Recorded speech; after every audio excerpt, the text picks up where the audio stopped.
this video, I'm going to take you guys through the different icing consistencies. So we're going to cover the icing straight from the mixer, stiff peak icing, my detail icing, the icing I use to avoid craters, my crater-free icing, and then my flood. So this is straight from the mixer, and this can kind of vary depending on your humidity levels. So this is a very stiff peak. So I wouldn't need to add any powdered sugar to this at all because it is holding its shape. You can tell like that peak's not sinking, it's not moving. So this is what I would use for toothpick roses or my florals, anything where you're using a piping tip and you don't want the icing to move. So it needs to hold its shape. So that's what you look for, is a really stiff peak. If your icing straight from the mixer is not holding a peak like this, then you would just add powdered sugar until you get a consistency that resembles this. Also, dye your icing first. So even though this is white, straight from my mixer, I would go ahead and add white dye to it. That's how I avoid color bleed, and that can always take the consistency down slightly as well. So you just want to make sure that after you dye it, it's still holding that stiff peak just like that. So now I'm going to take this down to my detail icing. So I just have this little cup of water here. If you are fairly new to this, you can use a spray bottle, and that's an easier way to just add a little bit of water at a time until you kind of get a feel for how much you need. But I just add just a tiny little bit, and then we'll see where that gets us. And some people prefer to mix with a spatula, so you can also buy little mini spatulas from Amazon, so that's also an option. Okay, so the way I always test my consistencies like this is I just lift my spoon up.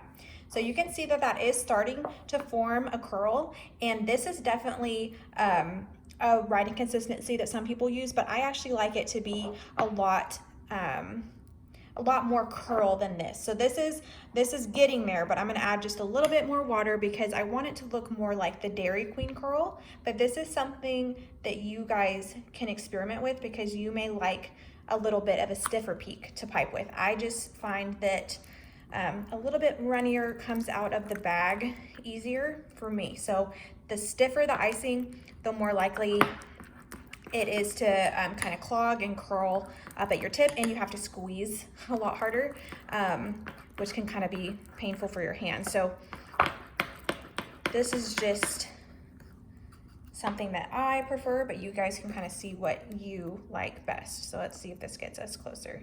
So that's still, that's definitely closer, but I'm gonna add just a tiny bit more water because that's still not quite as loose as what I want. It's kind of like a toothpaste type consistency, but we're definitely getting closer. So I just add just a little bit of water.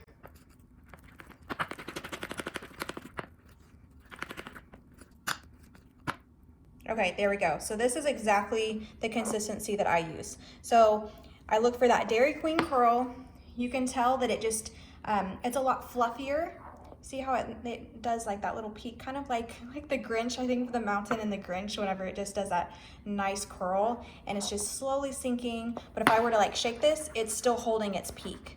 So you definitely don't want it to be so loose that this turns into a flood. So you definitely want that nice little curl right there. So that's my favorite consistency for writing, and this is what I use to outline all my cookies as well. So now I'm going to take this consistency down to my crater-free consistency.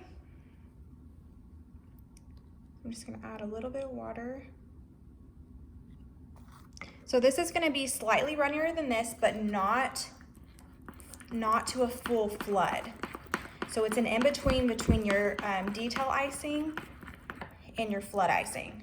So the way that you check that is you give it a nice stir, and you can see that this is still what it looks like holding its shape. And it's, you know, it's not glossy, but you gather it all up in the corner here, and then you're just gonna vibrate your whisk or your, not whisk, your spatula or your spoon. Vibrate. Do you see how it's starting to smooth out and gloss out?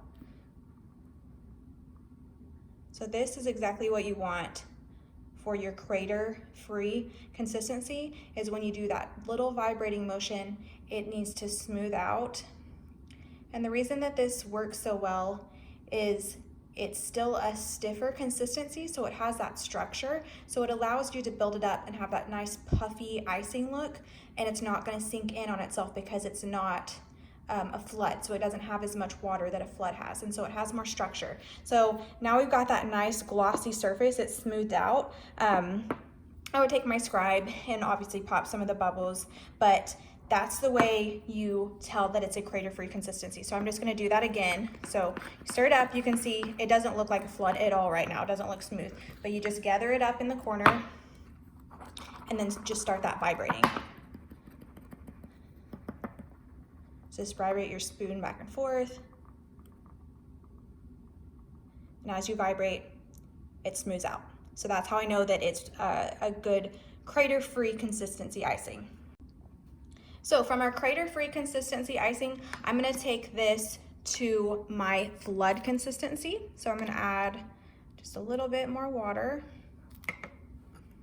Now I prefer kind of a thicker flood. You can also change this. So like if I were doing, say 100 cookies that I needed to just flood, it's obviously faster to have a runnier flood that's gonna smooth out on its own, because my flood that I mostly use kind of has a puffier look to the icing, and you have to use your scribe to get it to smooth out. So I can already tell that this is still too stiff, so I'm gonna go ahead and add a little bit more water. But what you like to write with and what you prefer to flood with is something that you guys can experiment and test on your own. So just because I do it a certain way does not mean that that's the only way to do it. So this is definitely something that you guys kind of want to play with. And consistency is the most important part of royal icing decorative cookies, because once you nail that down, you can really do anything. Okay, so this is still too thick, but I'm going to kind of show you guys how I tell. So I lift my spatula or my spoon up, and I look for the ribbon. So do you see how that's not, I hope this is a good angle. I'm gonna bring this down. Okay, so when I lift this up, that ribbon's not coming down, it's staying. So I know that it's still too thick. So I'm going to add just a little bit more water.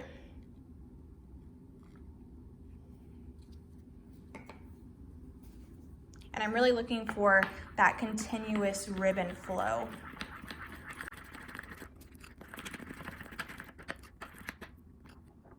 Okay, so we're definitely getting closer, but it's not flowing quite as much as I want. So I'm gonna add a little bit more water. I want like a nice smooth ribbon with just a few breaks in it.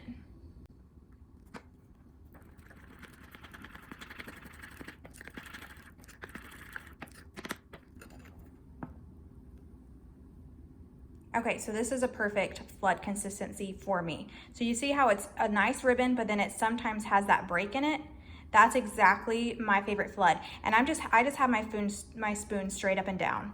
So I'm not tilting the spoon, I literally just lift it up, and what's coming off of the edge is what I look for.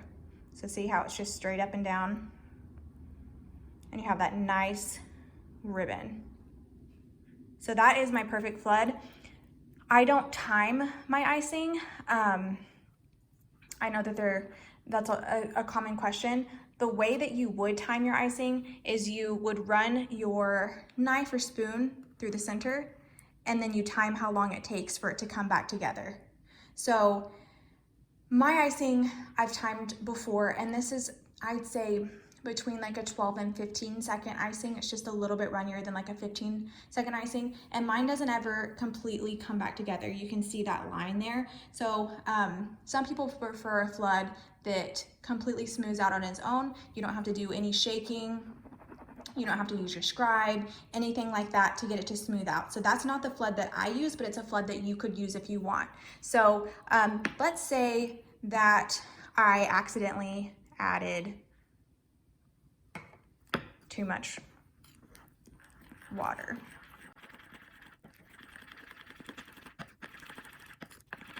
Okay, so that's a really runny flood.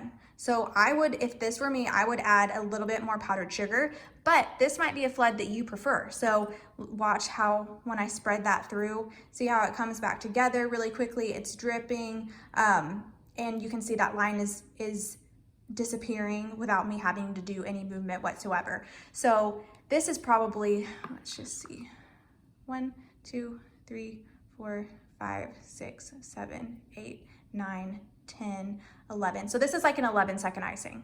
So this is something that you could use if you had a lot of wedding cookies, or whatever, birthday cookies, anything where you had like maybe 200 cookies to flood. This is gonna be a quicker way to do that. But for me, the runnier the flood, the more air bubbles I tend to have. And so that can kind of be a problem that you want to look out for. Is I've noticed with my thicker flood, I don't have quite as many air bubbles. And on that note, something you can do to avoid air bubbles is to, after you've got your consistency, give the bowl a nice shake, and you can cover it with a damp paper towel for about 10 minutes. And all of these bubbles are gonna rise to the surface, and you can just take your spoon or your spatula and you just pop them all. So just run your spoon over the surface, pop all these bubbles, and then once you have that done, don't stir it again, you just bag it straight from here. So when you stir it, that's incorporating more air into the icing, and that's where your air bubbles come from. So once you let this sit, you let them all rise to the surface, you pop them, just dump that into your piping bag or your bottle, whatever you're using, and that's going to eliminate a lot of the air bubbles that you have. So hopefully that makes sense, and that kind of helps you guys see the different consistencies that I like to use when flooding royal icing cookies.